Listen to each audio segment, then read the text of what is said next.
सफलता। आज हरेक मानिस सुख, शान्ति र समृद्धि चाहन्छन्। यी सबै विषय प्राप्तिको लागि पैसा नै प्रमुख साधन भएको छ। तसर्थ आम युवाहरू पैसा कमाउनकै लागि विदेशिन बाध्य छन्। आँकडाले यही देखाउँछ। तर अब विदेशिनु पर्दैन।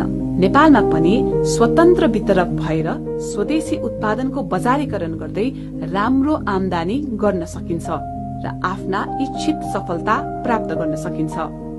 प्रत्यक्ष बिक्री व्यवसायमा आधारित कम्पनी ग्लोबल ओरियन्स नेपालमा आबद्ध भएर यी युवाहरूले प्राप्त अवसरलाई आत्मसात गर्दै सफलता उन्मुख रहेको हामी देख्न सक्दछौं।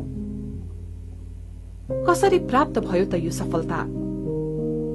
ग्लोबल ओरियन्स नेपालमा स्वतन्त्र वितरक बनी बिक्री प्रवर्धक बन्न आबद्ध भए पश्चात आहार पूरक स्वास्थ्य वस्तु, फूड सप्लिमेन्ट्स र हर्बल सौन्दर्यका वस्तुहरू बिक्री प्रवर्धन परिमाणका आधारमा नियम अनुसार पाइने सेवा, सुविधा, कमिशन र बोनस बापतको रकमबाट उक्त सफलता हासिल गर्न सकिन्छ। कम्पनीको परिचय। प्रत्यक्ष बिक्री ऐन 2074 र नियमावली 2076 बमोजिम वाणिज्य, आपूर्ति तथा उपभोक्ता संरक्षण विभागबाट 2077 आषाढमा इजाजत प्राप्त कम्पनी हो। यो कम्पनीले 5औं वर्षसम्म आइपुग्दा 1,14,77,44,141 रुपियाँको कारोबार गरी 4500लाई स्वरोजगार प्रदान गर्न सक्षम भएको छ। स्वदेशी उत्पादनलाई सम्वर्धन र प्रवर्धन गर्दै आन्तरिक खपतमा वृद्धि तथा आयात प्रतिस्थापन गर्ने यस कम्पनीको लक्ष्य रहेको छ।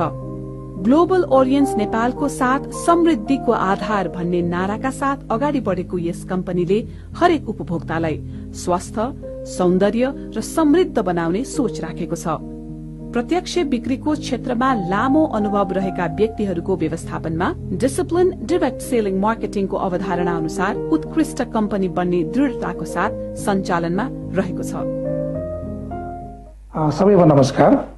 विश्व बजारमा 85 वर्ष पूरा भएको यो प्रत्यक्ष बिक्री व्यवसाय नेपालमा 2074 सालमा प्रत्यक्ष बिक्री ऐन 2076 सालमा नियमावली आए पश्चात विधिवत रूपमा शुरू भयो र 2077 सालबाट इजाजत लिएर आज 5 वर्षको यो दौरानमा करिब 8 अर्ब बराबरको व्यापार भएको छ र यो 8 अर्बको कारोबारमा यस कम्पनीको पनि महत्वपूर्ण भूमिका र योगदान रहेको म सम्पूर्णमा जानकारी गराउन चाहन्छु।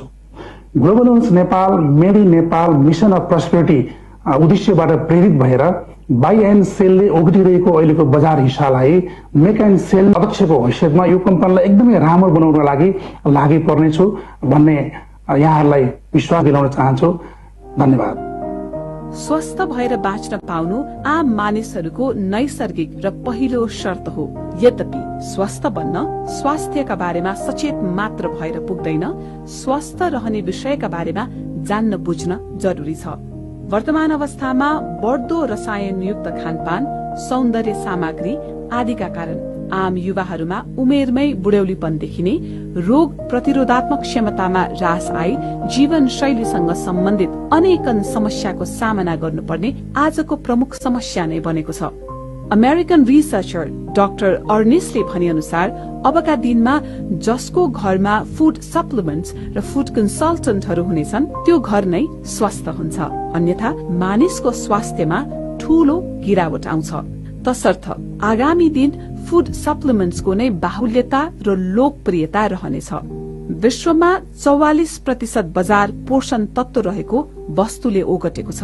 यही स्वास्थ्य र सम्पन्नतालाई केन्द्रमा राखेर स्थापित यस कम्पनीले लामो अनुसन्धान र अन्वेषणका आधारमा तयार पारिएका स्वास्थ्य मैत्री र गुणस्तरीय यस्ता उत्पादन आम उपभोक्ताको स्वास्थ्य र सौन्दर्यलाई ध्यानमा राख्दै बिक्री वितरण गरिरहेको छ।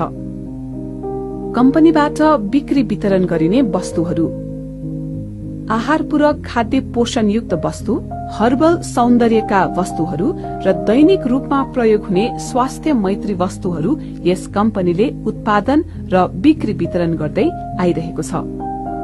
कम्पनीको बजार योजना र वितरकले प्राप्त गर्ने अवसर: प्रत्यक्ष बिक्री प्रणालीमा उत्पादकले आफ्ना उत्पादन विक्रेता मार्फत सिधै घर घर अर्थात